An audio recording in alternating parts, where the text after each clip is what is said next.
Welcome back to SportsLine, everybody. Of course, not only are the Titans underway with their camp, fall camp has begun on college campuses all over the country. Of course, Tennessee Vols getting theirs underway a couple of days ago. Tomorrow, Vanderbilt hits the practice field for the first time as we start year 3 under head coach Derek Mason. And to help us break it all down, he covers Vanderbilt athletics for the Tennessean. It's our good buddy Adam Sparks. Adam, good evening, buddy. How you doing tonight? Hey, real good. Good to be back on. Man, it's great to have you back on. How's your summer been? You've been able to get away, have a little fun before the grind starts? Nah, I guess the furthest I went away was SEC Media Days. I would say it's work and play, but that's just work. But it went by pretty quick. My daughter started back school, and I'm started back to camp, so that means it's August.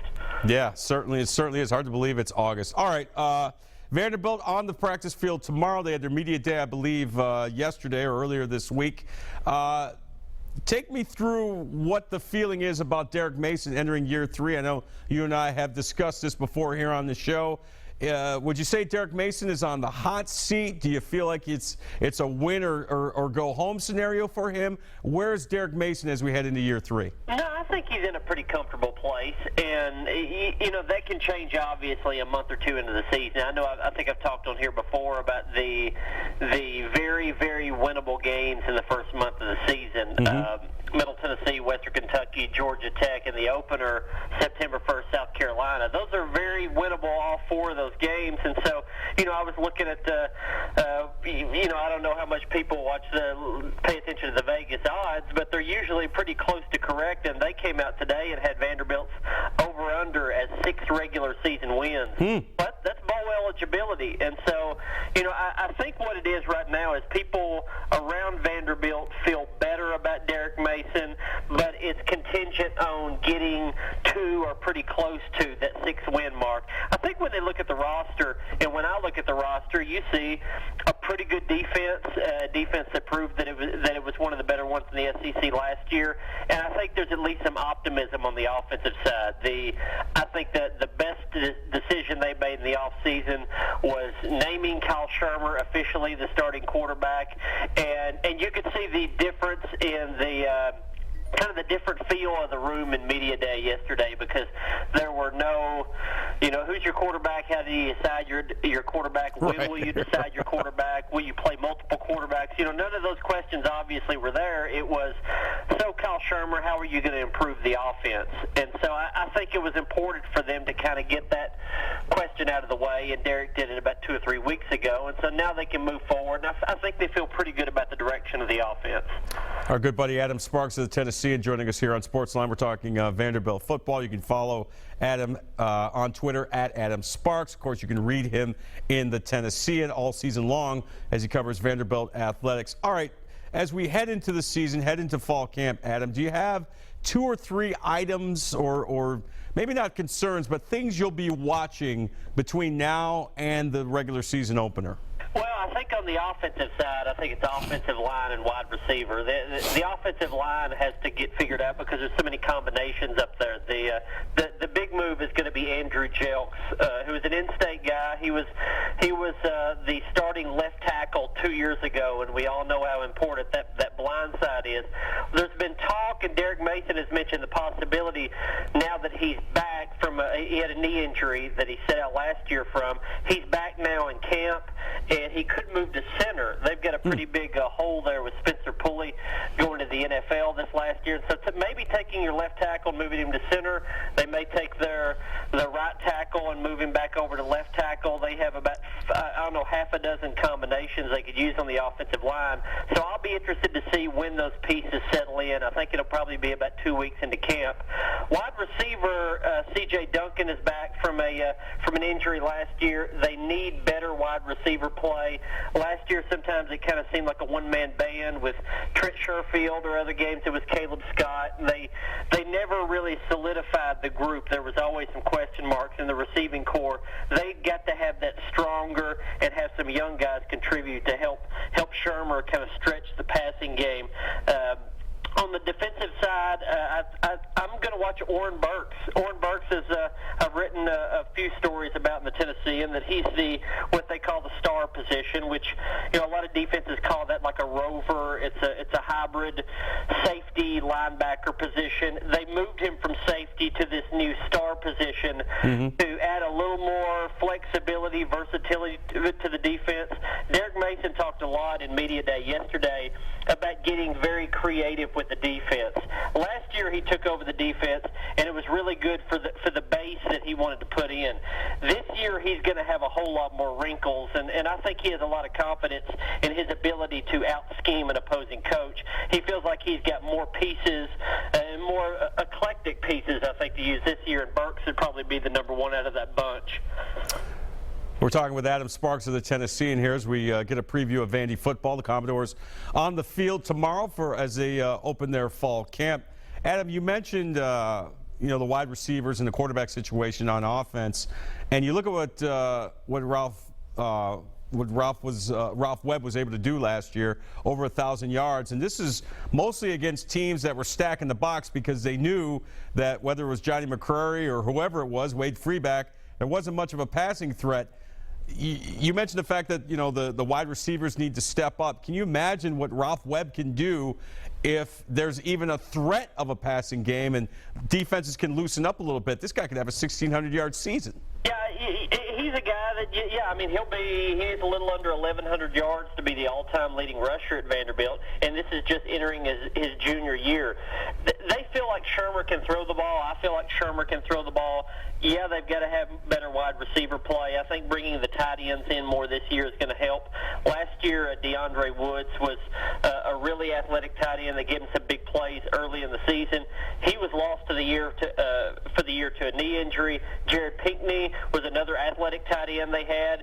He had one pass thrown to him, blew out his shoulder, out for the year. Those two pieces are back, and they feel like there's just enough there offensively to do something with the passing game. The thing about this Vanderbilt offense is that they don't have to be Ole Miss. They don't have to be, one of these teams in the SEC that has to air it out, that has to put up a lot of points.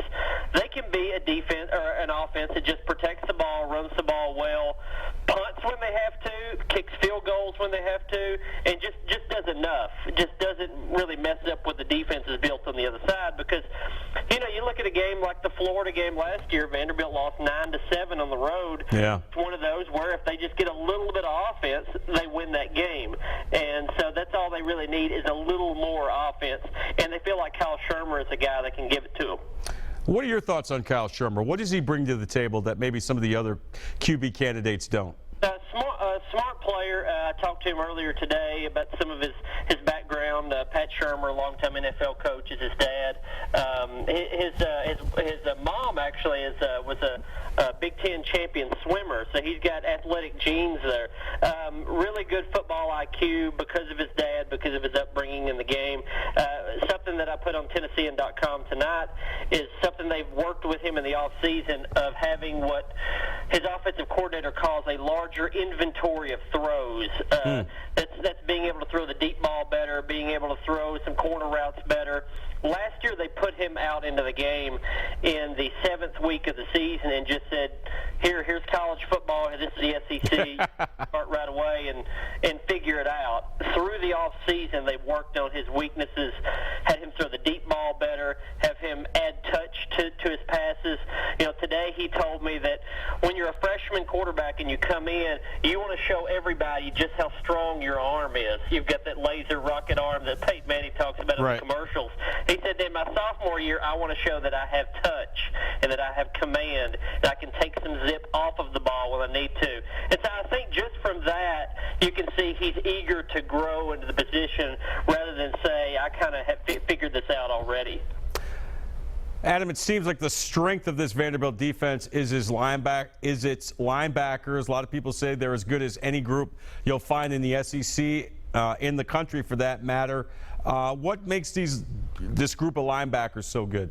Well, I think you saw a transition last year from, Nigel Bowden was a guy who led them in tackles as a freshman 2 years ago, and he's a thicker, physical, what you think of maybe as an inside linebacker, really tough, hard hitter, but not a guy that's going to run sideline to sideline.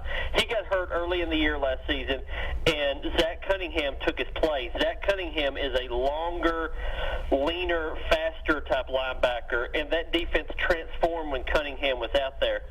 Fast forward to now, Bowden is back and healthy from some concussions he had last year. He's back and healthy, and he is leaner and stronger and faster, and he's transformed his body to look more like what Cunningham does. And you see the difference in the linebackers now than you did when Bowden was the guy in that group, that they're more reliant on speed. They're more reliant on guys that can go sideline to sideline, and that matches Derek Mason's scheme. It's a 3-4 scheme. The linebackers obviously are very important, and you just have to have athleticism. A lot of different blitz packages, a lot of different stunts, a lot of ways that they can use their athleticism. That's what Derek Mason brings to the table in his scheme, and you've got to have guys that can run, and all these linebackers can run this year. Finishing up with Adam Sparks of the Tennessean. Great to have him on SportsLine as always. We're talking Vanderbilt football. Last question, Adam. Is there a player or players that maybe you and I haven't talked about that you'll be keeping your eye on and maybe Vanderbilt football fans should keep their eye on this fall? Boy, that's a tough one. I guess anybody in the secondary, I would say, because Orrin Burks is moving from safety to that hybrid position, the star position. I guess if I had to pick out one, it'd probably be Donovan Sheffield, a local guy, Innsworth guy. He's kind of symbolic of what they have to have in the secondary. He's a guy that played special teams last year, played a little corner, played a little nickel. He is now going to step into the major rotation at cornerback, fight for a starting position. And so they have to have those type of guys in the secondary go from 5 plays a game on the defense to now 30 plays a game. If they can get guys like Sheffield and a Jawan Williams, another local guy, a true freshman, they can get those type of guys to step forward and play bigger roles in the secondary. I think you'll see that defense take even another notch up. So the Sharps in Vegas have the over-under for wins for Vanderbilt at 6 this year, huh? They got them at 6. They got Tennessee at 10. But let me throw this at you. Sure. Alabama, 9.5. Oh, ooh. The over on Alabama. Wow, 9.5? I haven't looked at their schedule, but somebody in Vegas knows something that we don't know. All right, well, I'll tell you what. You and I are going to talk after the show, and we might have to, allocate our funds a little bit, if you will. That's right. Adam Sparks, always a pleasure to have you on. I appreciate it, and good luck covering the Commodores this season. I'm sure we'll be talking again soon. All right, good deal. Have a good one. All right, that is the great Adam Sparks, kind enough to join us again. Follow him on Twitter at Adam Sparks. You can read his work in the Tennessean all season long covering Vanderbilt football. Of course, he covers all of Vanderbilt athletics, men's basketball, women's basketball, and baseball as well. We will take a break, Courtney. Courtney says yes, she's the boss. So we'll take a break. We'll take your phone calls and talk more football. Yes, folks, it's football season. Can you believe it? SportsLine continues right after this.